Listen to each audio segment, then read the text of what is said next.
Di episode kali ini nih kita bakal bahas yang kayaknya nggak pernah mau Bayu bahas ini sebenarnya.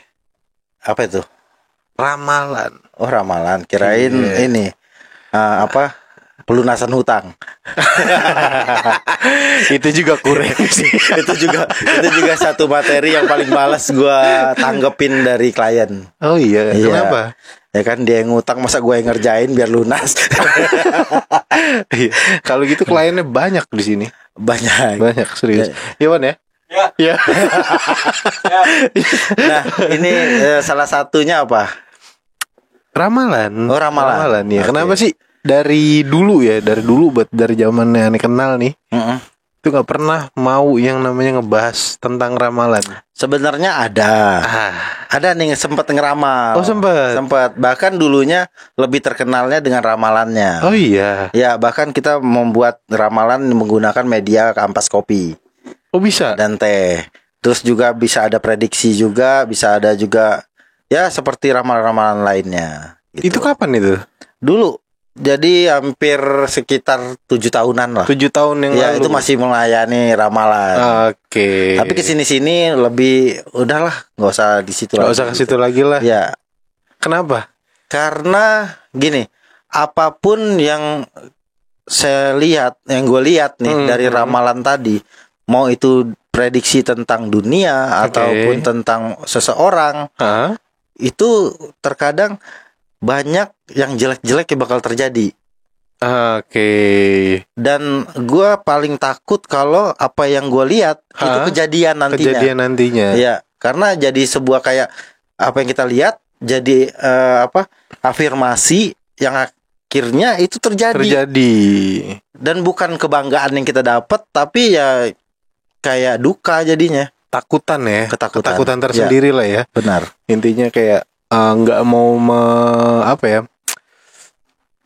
mengumbar ya jatuhnya. Iya, karena kan ada prediksi kan. Ini kan jatuhnya memprediksi. Jadi kayak di akhir tahun kemarin banyak tuh tawaran dari TV-TV. Ki, tolong dong prediksi dong 2024 nih bakal seperti apa. Nah, gue udah lihat nih banyak nih. Sebenarnya ada dampak positif, ada dampak negatif. Dampak positif ini menjadi sebuah peringatan agar kita bisa berhati-hati. Iya, benar. Ya. Kedua, ini kalau terjadi akan banyak korban. Karena dari prediksi-prediksi ini bakal terlihat 1 tahun ke depan ini bakal terjadi banyak kecelakaan pesawat, kecelakaan di darat, terus juga bakal dari gunung meletus. Dan kita tuh dikasih tahu clue-nya itu memang benar-benar jelas, seperti gunung bakal meletus bulan sekian. Hati-hati di sini, gini. Berarti terus, gambarannya udah. Ya, bahkan ada lempengan bumi yang bakal bergeser pun terlihat di sini. Terus juga ada banjir, adanya air laut yang naik, yang memakan korban. Itu terlihat semuanya di prediksi 2023 ke 2024. Ya, itu terlihat semua. Tapi di saat kita nanti bakal masuk ke media entertainment, itu kita sebutkan dan itu terjadi, itu menjadi sebuah kayak dilema antara kita bangga dengan apa yang kita lihat. Di saat kita bangga tapi kita melihat orang menangis, orang kehilangan, kan gitu. Itu yang membuat aku banyak mundur dari tawaran-tawaran untuk meramal ataupun memprediksi 2024 ini. Walaupun ya sebenarnya kayak template sih, kita diperlihatkan tuh sama kayak tahun sebelumnya. Oh iya? Karena suasana alam itu pasti terjadi tiap tahun. Tetapi yang diambil dari prediksi ini tepat waktunya. Ketepatan waktunya. Iya, waktunya sekian lama, bulan berapa bakal terjadi ini, hati-hati. Nah, makanya sekarang lebih ke arah personal aja sih. Kalau seseorang gitu ada ya, Ki, tolong dong liatin ini di daerah aku aman nggak, gini-gini, itu masih kita layani. Tapi untuk memprediksi secara di entertain itu kayaknya masih mundur lah. Karena belum siap sih. Kalau belum siap dengan apa yang akan terjadi, dengan apa yang kita lihat. Nah, prediksi gimana sih proses prediksi untuk ramalan ini tersendiri? Nah, jadi kalau untuk itu sebenarnya ada 4. Oke. Ada namanya di waktu kita masih kecil kita diajarin sama orang tua. Ada 4: rajahan, jimat, talikun, ramalan. Oke. Jadi kalau jimat itu kan yang dibuat oleh manusia yang memang arahnya itu sama seperti rajahan. Nah, masuk ini yang kita bahas ini, kita ke poin, langsung ke poin 3 dan 4. Ada ramalan. Ramalan ini lebih ke arah prediksi untuk seseorang ataupun personal. Dia bakal terjadi kenapa, dia bakal seperti apa nantinya, ataupun melihat yang sebelumnya. Nah, yang keempat adalah talikun. Talikun ini lebih ke arah memprediksi dunia yang ataupun keadaan posisi alam. Itu kita lihat dari sebuah ritual yang nantinya akan mendapatkan sebuah gambaran-gambaran. Kalau dulu tuh pakai rasi bintang gitu. Kalau ini kita langsung berkomunikasi, interaksi sama ada ininya, medianya. Yang itu nanti dia akan kasih kayak klise. Seperti 2023 ke 2024 ini saya udah dapat klise-klisenya. Udah dapat seperti yang kecelakaan. Tapi kan itu gimana kita mau bilang harus stop, jangan gini gitu, nggak bisa kan? Nah, sedangkan kalau kita naikin ke tayangan entertain, TV ataupun YouTube, takutnya nanti ada suatu kebanggaan di atas kesedihan orang lain. Oke, benar-benar. Nah, itu. Oke. Nah, kalau untuk proses, ada nggak sih ritual khusus proses untuk mendapatkan ramalan ini? Sebenarnya kalau orang yang memang mempunyai sixth sense ataupun mereka mempunyai kelebihan, itu tanpa dia minta pun ada selalu petunjuk-petunjuk yang memang langsung nyampe ke dia. Ada pesan yang disampaikan nih. Gitu. Orang khusus ya berarti. Orang khusus. Orang-orang terpilih lah jatuhnya. Orang-orang terpilih. Jadi orang-orang biasa, orang-orang suci, orang-orang yang nggak suci tapi dia terpilih gitu loh. Nah, dia bisa mendapatkan sebuah bisikan ataupun sebuah mimpi ataupun sebuah gambaran. Kayak tadi gambaran seperti tahun 2004 ini yang saya dapat gambaran tentang 2004 ini. 24? Ya, 24 ini. Boleh nih. Boleh. Sedikit lah kita sedikit lah ya. Sedikit di dalam tahun ini kalau bencana banyak. Iya, banyak. Wah. Apalagi yang waktu 2023 kan kita udah sempat prediksi juga bakal ada kemarau panjang. Yang bakal ada banyak orang yang merugi karena kemarau panjang. Ya, itu udah diprediksi waktu 2023. Mungkin videonya udah dihapus. Kayak nggak dinaikin ya kan. Nah, yang 2024 ini beda lagi. Di awal itu banyak kesedihan. Di awal? Iya. Kesedihan mulai kayak kalau untuk virus sih belum ada. Cuman udah ada tapi nggak terlalu booming seperti COVID zaman dulu. Dan bencana-bencana alam sih yang banyak. Makanya tetap kita berhati-hati sih. Itu aja. Nih, gimana Mbah? Keakuratan ramalan itu tersendiri tuh gimana sih? Kalau keakuratan dari ramalan sendiri itu biasanya lebih besar karena tergantung orangnya sih ya. Jadi tergantung siapa peramalnya. Kalau dia memang sudah menggeluti di bidangnya ramalan, itu biasanya akurasinya bisa sampai 80-90%.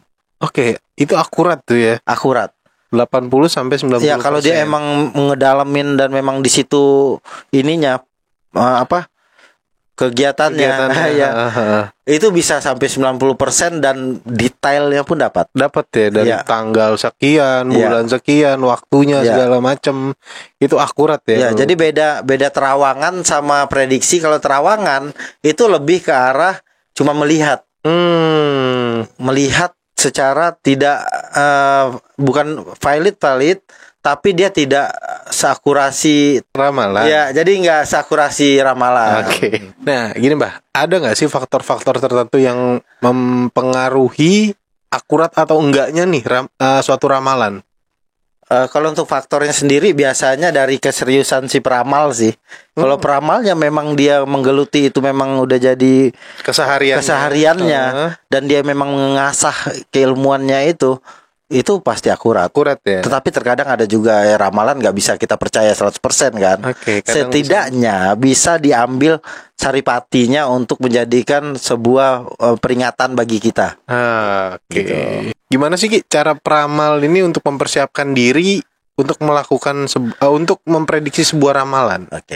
Seorang peramal ataupun seorang cenayang itu akan mempersiapkan dirinya dahulu seperti mensucikan ataupun melakukan ritual-ritual tertentu untuk mendapatkan intisari dari hasil ramalannya nanti. Nah, ada juga ramalan ini yang bentuknya seperti clue. Iya, jadi cuma petunjuk gunung. Enggak darah, enggak tertera gitu. Jelas lah. Iya, enggak tertera. Yang akhirnya mereka itu butuh duduk meditasi dan mencari arti jelas dari ramalan yang dikasih clue tadi. Itulah nanti disebarkan sesuai dengan intuisi ataupun dengan kekuatan spiritual dia kepada alam semesta.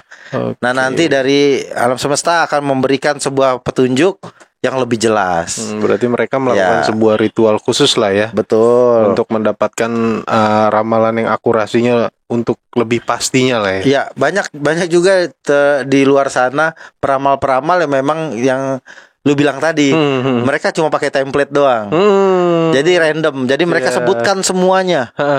Hampir semuanya, mulai dari perkara artis, yang cerai, narkoba, meninggal, dan ada gunung meletus, ada laut, ada gempa, ada itu kan bakal terjadi setiap tahun.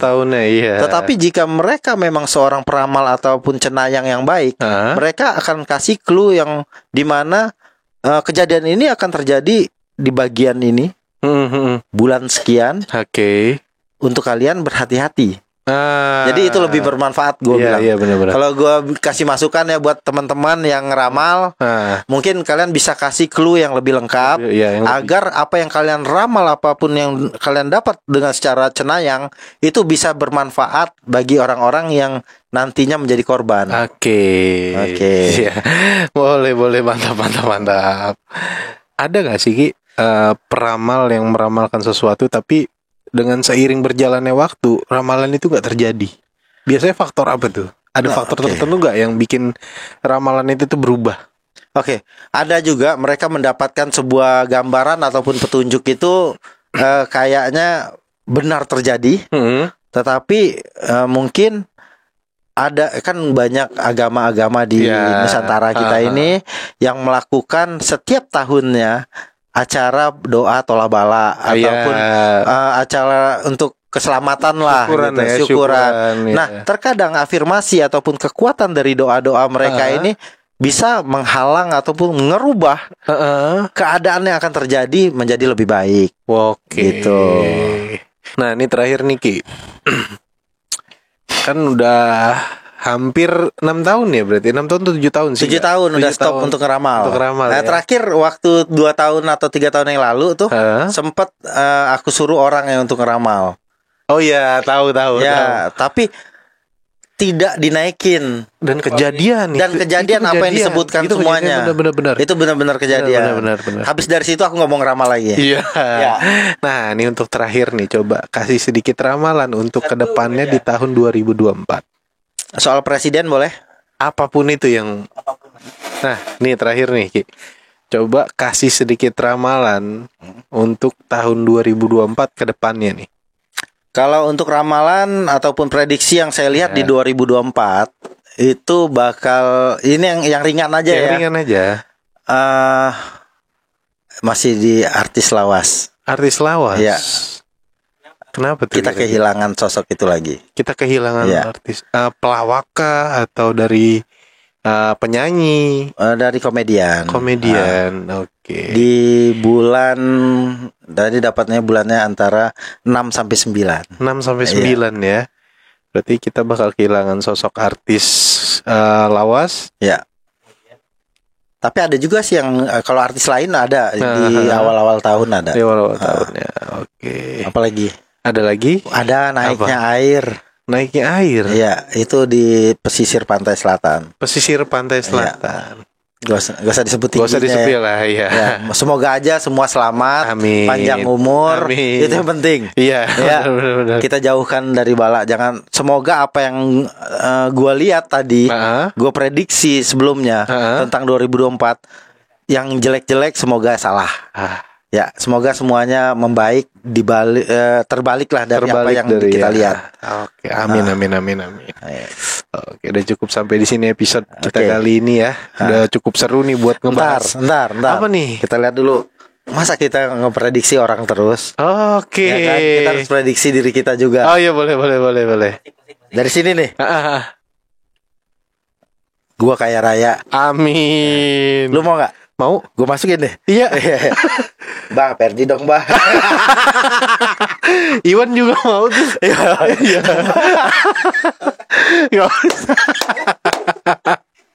Oke, cukup berbincang-bincang kita kali ini. Sampai ketemu di episode selanjutnya.